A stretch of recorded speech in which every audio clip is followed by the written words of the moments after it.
ہم نے اس یوم عاشورہ میں الگ الگ طرح کے لوگوں کو دیکھا جو میں نے پچھلے جمعے میں عرض کیا تھا کہ کس کس طرح سے لوگ اپنے آپ کو حسینی ثابت کرنے کی کوشش کرتے ہیں. آپ حضرات نے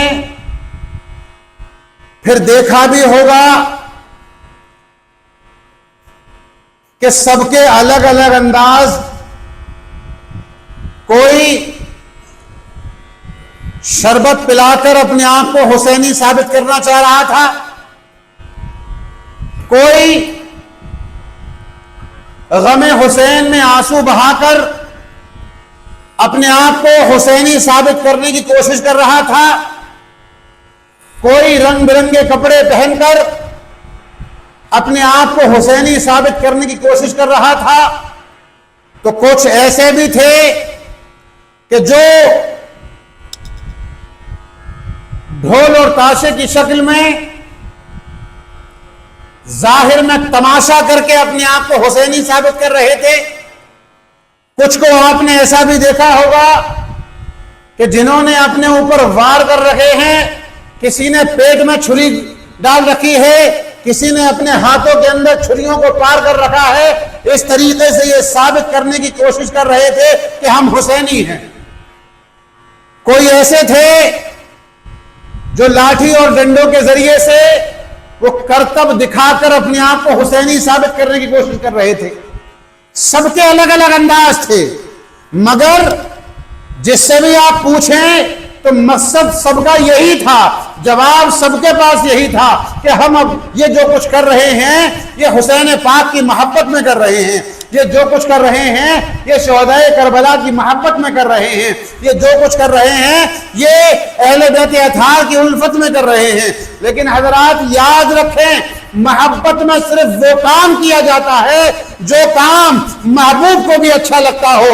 جو کام محبوب کو اچھا نہیں لگ رہا ہے وہ کام محبت میں بھی ناجائز ہے. مسجد کے لیے 200 روپے. جو کام محبوب کو برا لگے وہ پھر محبت میں بھی کیا جائے تب بھی ناجائز ہے. اور حضرات یہ ایک دن بیچ میں نکلا کہ ساری حسینیت, ساری محبت, سارا اپنے آپ کو یہ ثابت کرنا کہ ہمیں حسین پاک اور شہدائے کربلا سے محبت ہے, بس وہ اتنی دیر تک. کبھی آپ نے غور بھی کیا کہ آپ یہ جو کام کر رہے ہیں, میں نے اکثر دیکھا ہے موبائل کے ذریعے سے, اور لوگ باقی سے بڑا فخر سمجھتے ہیں, بڑا فخر سمجھتے ہیں. انہیں اس بات کا احساس بھی نہیں ہو پاتا ہے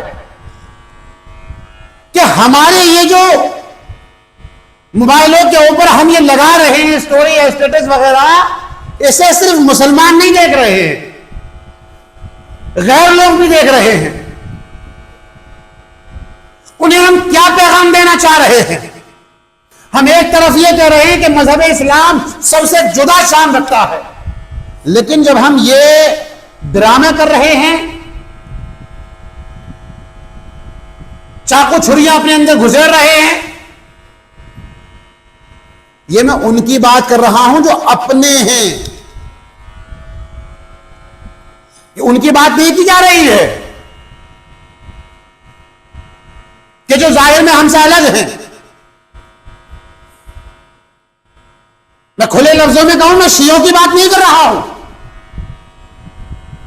میں اہل سنت کی بات کر رہا ہوں، جو اپنے آپ کو اہل سنت کہتے ہیں۔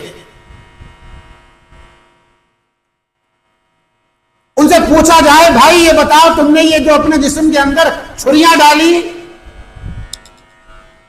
تم نے یہ جو کرتب دکھائے، تم نے یہ جو کلاکاریاں دکھائیں، اس میں جو محبت میں لوگوں نے تمہیں پیسے دیے، وہاں تک تو سمجھ میں آ رہا ہے، دے رہے ہیں لوگ، لیکن ذرا ایمانداری کے ساتھ بتائیے گا،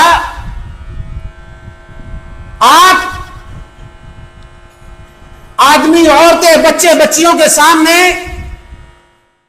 ایک چھوٹی سی چڈی پہن کر، کچھا پہن کر پورے ننگے ہو اور پھر یہ کرتب بازیاں کر رہے ہو، ایمانداری کے ساتھ بتائیے گا کیا اس سے حسین پاک کی روح خوش ہوگی؟ کیا ان کی روح کو سکون ملے گا اس سے؟ کہیں سے کہیں تک بھی سوائے اذیت کے انہیں کچھ اور نہیں پہنچنے والا۔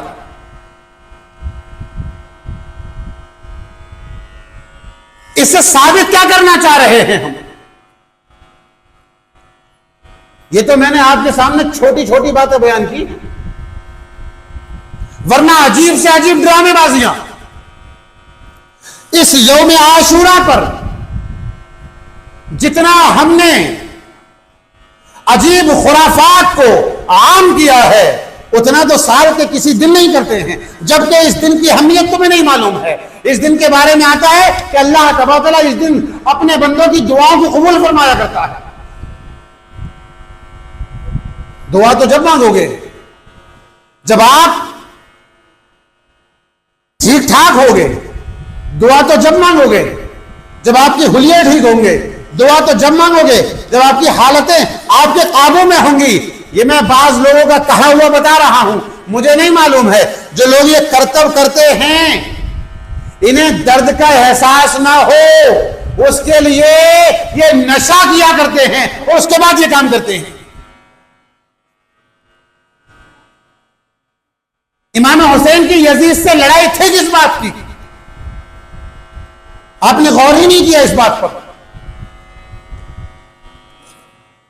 آپ نے اتنا دیکھ لیا کہ امام حسین شہید ہوئے، آپ نے اتنا سن لیا کہ 6 ماہ کے علی اصغر کو شہید کیا گیا، 8 سال کے علی اکبر کو شہید کیا گیا، آپ نے یہ سن لیا، حضرت عباس علمدار کے بازو کو کاٹ دیا گیا، آپ نے یہ سن لیا، یہ سچ ہے جھوٹ نہیں ہے۔ آپ نے یہ سن لیا کہ ان کے اوپر پانی کو روک دیا گیا، ان کے خیموں کو جلایا گیا، یہ یقیناً سچ ہے۔ ایک بات بتائیے، خیموں کو جلایا گیا تقریباً 1350 سال پہلے، آج آپ آگ لگا کر اس پر چل کر کیا دکھا رہے ہو؟ کیا آپ یزیدی ہو یا حسینی ہو؟ آگ خود لگا رہے ہو آپ اور خود ہی اس پر چل رہے ہو۔ خنجر مارے گئے، تلواروں سے وار کیے گئے، وار کس نے کیا؟ یزیدیوں نے کیا۔ ایسے یہ نبی کس پر کیا؟ حسینیوں پر کیا۔ آپ خود ہی اپنے اوپر وار کرنے پہ لگے ہوئے ہو۔ یہ کہاں کی محبت ہے؟ یہ کہاں کا عدل و انصاف ہے؟ اور اس کے بعد بھی آپ سینکڑوں من تبرک لا رہے ہو۔ اچھی بات ہے، تبرک تسلیم کرنا چاہیے، اس کی مخالفت نہیں ہے، لیکن ایمانداری کے ساتھ بتائیے گا کہ آپ اس تبرک کو انسانیت کے دائرے میں بھی تو تسلیم کر سکتے تھے۔ آپ اس تبرک کو کسی ایسی جگہ سے بھی تو تسلیم کر سکتے تھے کہ جہاں پر سکون سے لوگ حاصل کر لیں۔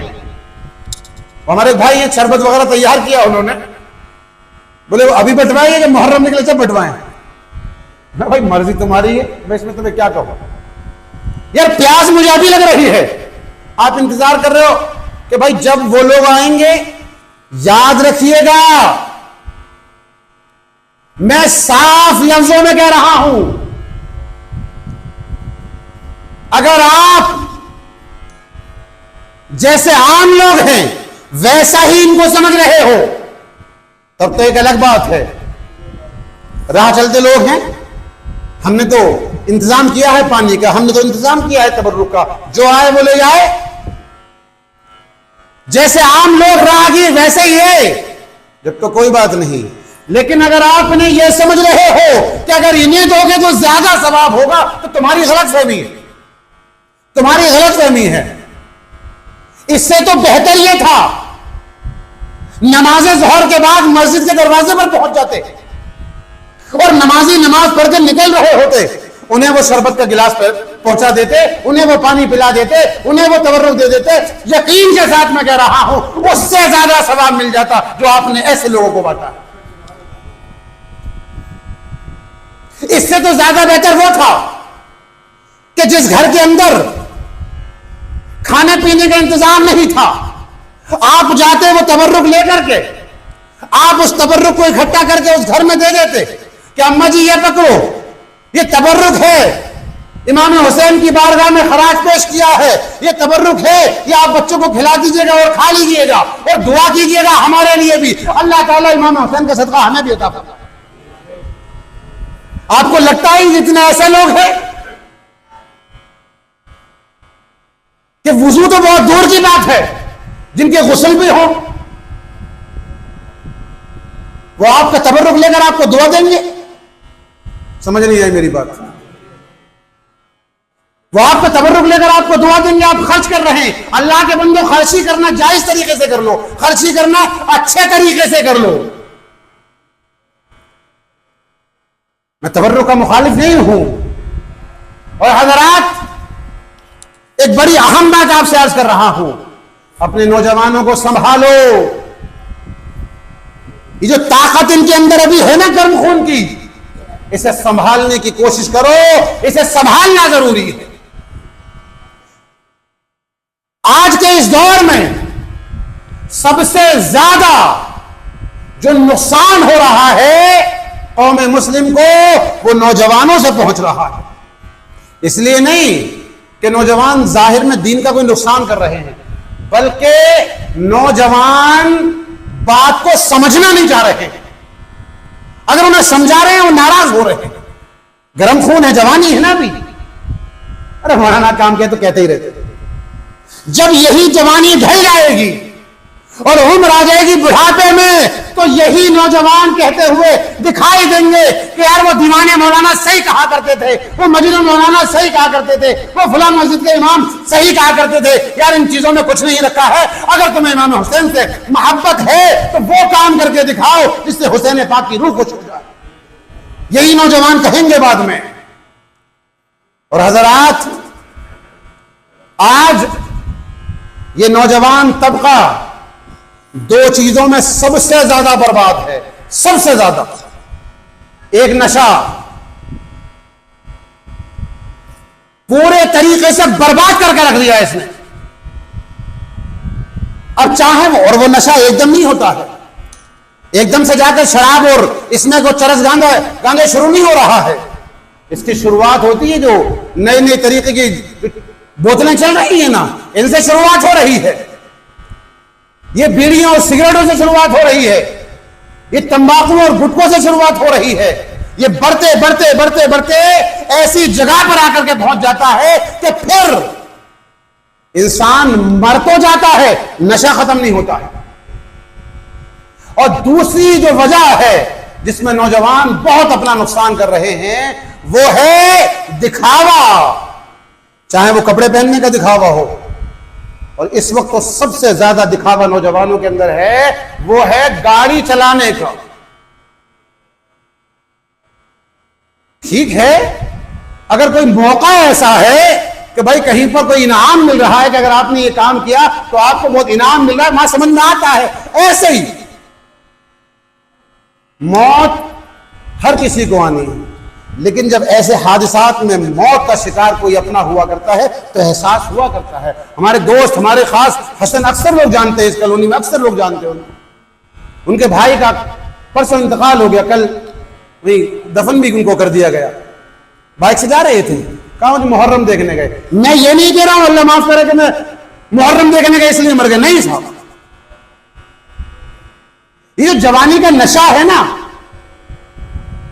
اس کے اوپر قابو رکھو, اپنی اولاد کو سمجھاؤ کہ بھائی اس جوانی کو سنبھال کر کے رکھو. اس جوانی کا اگر تمہیں صحیح حق ادا کرنا ہے, صحیح حق ادا کرنا ہے نا, تو اسے سنبھالو, ایسی جگہ پر خرچ کرو جہاں پر تمہارے گھر والوں کا نام روشن ہو, تمہارا نام روشن ہو, اور کیا ہی بات ہوگی کہ تمہارے دین کا بھی نام روشن ہو جائے. اس لیے حضرات میں عرض کر رہا ہوں, جو ہو گیا وہ ہو گیا. میں نے اکثر لوگوں کو, اپنے لوگوں کو دیکھا, جب وہ ان کے موبائلوں پر میں نے دیکھا, میں نے کہا یار یہ قوم کدھر جا رہی ہے. اپنے خاص لوگ بالکل کیا کر رہے ہیں یہ لوگ, کون سے نشے میں مست ہیں. انہیں یہ احساس نہیں ہے کہ یار ظہر کی اذان ہو چکی ہے, جا کر کے مسجد میں نماز ادا کر لے. انہیں یہ احساس نہیں ہو رہا ہے. انہیں یہ لگ رہا ہے کہ یہ جو کام ہم کر رہے ہیں یہ بہت بڑے ثواب کا کام ہے. میں آپ کی غلط فہمی دور کرنے کے لیے کہنا چاہ رہا ہوں, یہ آپ نے ثواب نہیں کمایا ہے بلکہ اپنے اوپر گناہ کو لاد لیا ہے, گناہ کو لاد لیا ہے.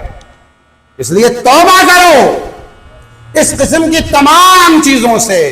میں نے کوئی جملہ ایسا نہیں بولا ہے جو کسی کی طرف اشارہ کیا ہو یا کسی کے بارے میں کہا ہو. ذمہ داری کے ساتھ یہ جملہ پھر سے ادا کر رہا ہوں کہ بھائی آپ خود غور کر کے دیکھا کرو کہ ان کاموں سے آپ کی روح کو سکون مل جاتا ہے, آپ کی آتما کو شانتی مل جاتی ہے, آپ کے دل کو اچھا لگ جاتا ہے.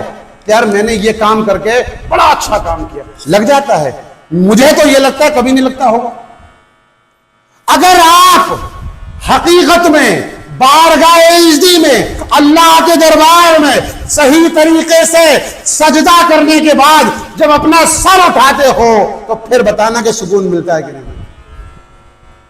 اور خاص طور سے ایسے موقع کے اوپر عام دن ہے الگ بات ہے, یہ دن تو تمہیں دیا اس لیے گیا تھا کہ اس دن تم اپنے گناہوں کی معافی مانگو. آپ بات کو سمجھنے کی کوشش کریں. ایک بات بتائیں, آخری بات عرض کر رہا ہوں, کہیں پر اعلان ہو کہ بھائی آج جو انسان آیا اسے انعام ملے گا, آج جو انسان ہمارے پاس آیا اسے انعام ملے گا, تو بھائی کوئی بچے گا ایسے جو انعام لینے نہیں جائے؟ پورے سال جو کچھ بھی کیا آج جو پہنچتا ہے اسے انعام ملے گا. تو ہر انسان کو جمعے کی نماز میں بھیڑ کیوں آتی ہے؟ اسی لیے تو آتی ہے کیونکہ جمعے کی نماز کی فضیلت ہے. ایسا ہی ہے جی, جمعے کی نماز کی فضیلت ہے. اس کے سامنے بیان ہوا ہے کہ جب جمعے کی نماز میں بندہ آتا ہے اللہ پورے ہفتے کے گناہوں کو معاف فرما دیا کرتا ہے. ایسا ہی ہے. عاشورہ کے بارے میں آتا ہے, یعنی 10 محرم کے بارے میں, کہ اگر بندہ اس دن اللہ کے بارگاہ میں جا کر توبہ کرے, پروردگار پورے سال کے گناہوں کو معاف فرما دیتا ہے, پورے سال کے گناہوں کو معاف فرما دیتا ہے. اب حیرت ہوتی ہے یار عقل مند لوگوں پر جو اپنے آپ کو عقل والا کہہ رہے ہیں, جو اپنے آپ کو سمجھدار کہہ رہے ہیں, یار پورے سال کا تمہیں انعام مل رہا ہے. ایک روایت میں تو یہ آتا ہے کہ یہ دن جو ہے پورے سال کے لیے بیمہ ہو جاتا ہے ایک طریقے سے. جو پچھلا سال گزرا اللہ اس کے گناہ معاف فرماتا ہے, آنے والے ایک سال تک کے لیے گناہوں سے بچا لیتا ہے. اب ایسے دن آپ کیا کریں گے؟ ظاہر سی بات ہے ایسا کام کریں گے نا جس سے انعام ملے. مگر ہو کیا رہا ہے, اللہ رحم فرمائے, کہ اس دن بجائے معافی کے اس دن اور گناہ اپنے اوپر پالے لے رہے ہیں, اور گناہوں کو اکٹھا کرے لے رہے ہیں اپنے اوپر, اور زیادہ. پہلے سے گناہگار تھے جو تھے, اس دن میں آپ نے اور بڑا گناہگار اپنے آپ کو بنا لیا.